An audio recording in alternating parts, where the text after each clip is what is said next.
जानेंगे, देश में आज से नए 3 क्रिमिनल कानून लागू होंगे। तो ये बड़ी खबर आपको बता रहे हैं, सीआरपीसी की जगह आज से 3 कानून होंगे लागू।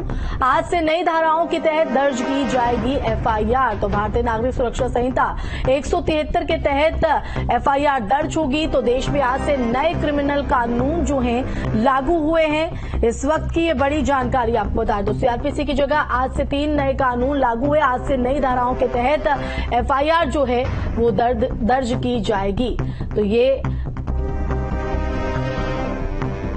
संवाददाता मोहित बख्शी हमारे साथ लाइव जुड़ गए हैं। मोहित, देश में आज से नए 3 क्रिमिनल कानून लागू।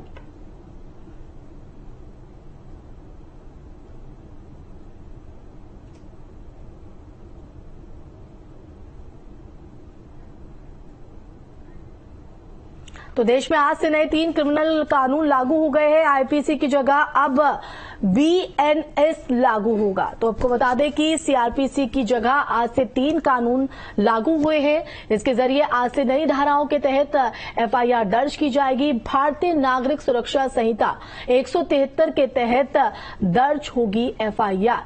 तो ये बड़ी जानकारी आपको बता रहे हैं। तो देखिए, ये बड़े बदलाव यहां पर हुए हैं। तो नई धाराओं के तहत एफआईआर दर्ज की जाएगी 173 के तहत। एक बार फिर से मोहित का रुख कर लेते हैं। मोहित, आज से ये 3 नए क्रिमिनल कानून जिसके जरिए का नए तरीके से एफआईआर दर्ज होगी।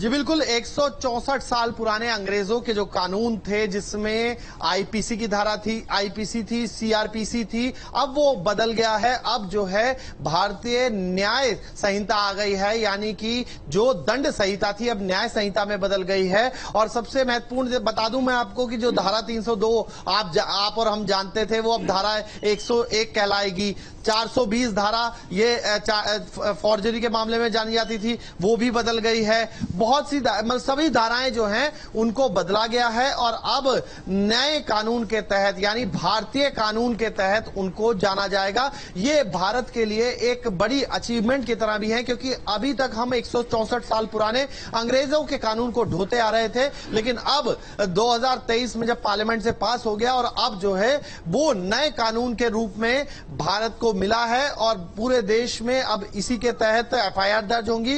इनफैक्ट मैं आपको बताता चलूं कि दिल्ली में एक एफआईआर दर्ज हुई है। इसी के तहत कमला मार्केट थाने में यह एफआईआर दर्ज हुई है एक स्ट्रीट वेंडर के खिलाफ, जिसमें धारा 285 लगाई गई है, जिसके तहत उन्होंने जो जगह घेरने वाला मामला था उस मामले में इस तरीके से एफआईआर दर्ज हुई है। तो कानून जो है अब नया बना है। धीरे धीरे सब लोग इसको बिल्कुल। अब इन 3 नए कानूनों को लेकर मोहित, सभी के जहन में सवाल है कि ये जो 3 नए कानून हैं इनमें क्या कुछ खास है, जरा हम आपसे वो भी जानना चाहेंगे। डिटेल्स में दर्शकों को बताइएगा। जी बिल्कुल, मैं आपको बताता चलूं जिस तरीके से मैंने आपको बताया कि तमाम चीजें हैं इसमें। सबसे महत्वपूर्ण ये है कि अब इसमें मॉब लिंचिंग तक के लिए एकदम स्पेसिफिक धारा होगी। अब जो है जो बच्चों के लिए प्रति और महिलाओं के प्रति क्राइम था, उसको लेकर बहुत ज्यादा महत्वपूर्ण तरीके से उसका शोधन किया गया, उसको समझा गया और उसके बाद जो है उसको समझने के बाद जो है इस तरीके से धाराएं इसमें लगाई गई हैं। तमाम चीजें ध्यान में रखी गई हैं। हम अब इसमें कम्युनिटी सर्विसेज को जोड़ा गया है, यानी कि जब छोटे कुछ मामले ऐसे होते हैं जिनमें 3 से 6 महीने की सजा होती है, उनमें कई साल लग जाते हैं। जो अपराधी होता है वो कई साल की सजा काटता है और फिर जाके छूटता है, जबकि कम्युनिटी सर्विसेज के जरिए, यानी कि अगर मान लीजिए किसी ने ऐसा काम किया कि जिसमें सिर्फ 3 महीने की सजा है और अपराध की श्रेणी में वो उतना गंभीर लग नहीं रहा, उस पर भी उसको कम्युनिटी सर्विसेज में रखा गया है।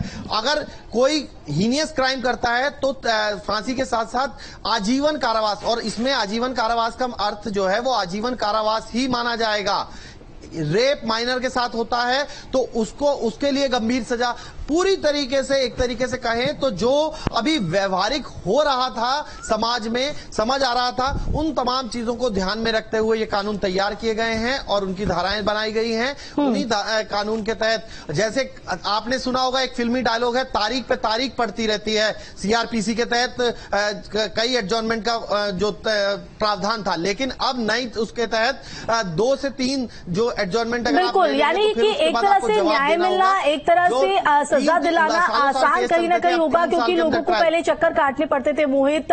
लेकिन साथ ही साथ लोगों के जहन में ये भी सवाल है, क्योंकि 1 जुलाई से ये 3 नए कानून लागू हुए। अगर हम पीछे जो कानून था और जो पीछे केस दर्ज किए गए हैं, तो क्या ये 3 नए कानून उन केसों पर भी लागू होंगे?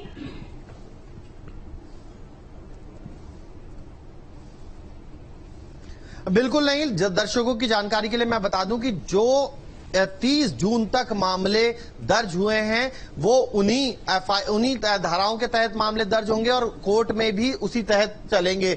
लेकिन जो 1 जुलाई से मामले दर्ज होंगे वो नए कानून के तहत दर्ज होंगे और नए कानून के हिसाब से अदालती कार्रवाई भी उसमें होगी। यानी कि जो पिछले तमाम केसेस हैं वो यूं ही चलते रहेंगे, लेकिन 1 जुलाई से नए केसेस नए कानून के साथ न सिर्फ उनमें एफआईआर दर्ज होगी, बल्कि कानून की जो व्याख्या है यानी कानूनी प्रक्रिया है वो भी उसी नए तरीके से होगी। और भी पॉइंट आपसे समझेंगे और एक बार शुभम का भी रुख कर लेते हैं। हमारे संवाददाता शुभम भी हमारे साथ लाइव जुड़े हुए हैं। शुभम, आधी रात 12 बजे से ये 3 नए आपराधिक कानून लागू हो गए हैं।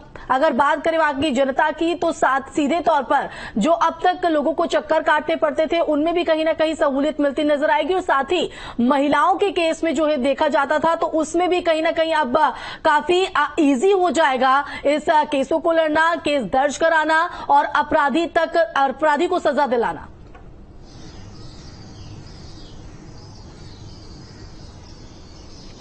जी बिल्कुल, देखिए भारतीय न्याय संहिता के तहत जो अंग्रेजों के पुराने कानून थे जिसके तहत अब तक के पूरे देश में कानून व्यवस्था चलती आ रही थी, उससे अब आजादी मिलेगी और साथ ही साथ नए कानून नए प्रारूप के तौर पर हैं जिससे कि जल्द से जल्द लोगों को न्याय मिल सके और एक समय सीमा तय की गई है तमाम इन कानूनों के तहत।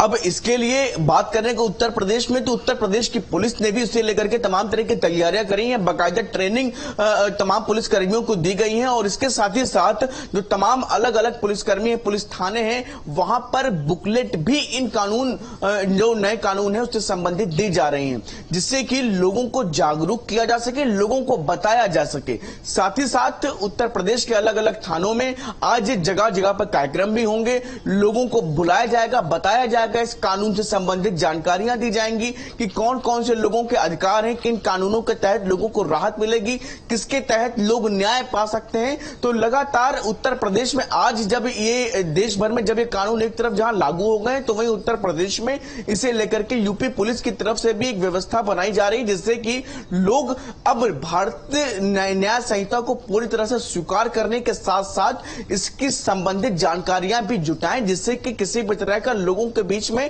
कंफ्यूजन ना रहे। बिल्कुल, जाहिर तौर पर देश में नए कानून यहाँ पर लागू हो गए हैं। अगर हम इनकी खासियतों की बात करें, अगर हम लोगों की सहूलियत की बात करें, तो हम चाहेंगे कि आप कुछ पॉइंट्स के जरिए समझाएगा, क्योंकि दर्शकों के जहन में इन 3 नए कानून को लेकर जाहिर तौर पर सवाल बना हुआ है कि ये नए कानून किस तरह से काम करेंगे और किस तरह से कारगर साबित होंगे। तो हम चाहेंगे कि कुछ वो पॉइंट्स बताएं जो दर्शक इजी भाषा में समझ पाए।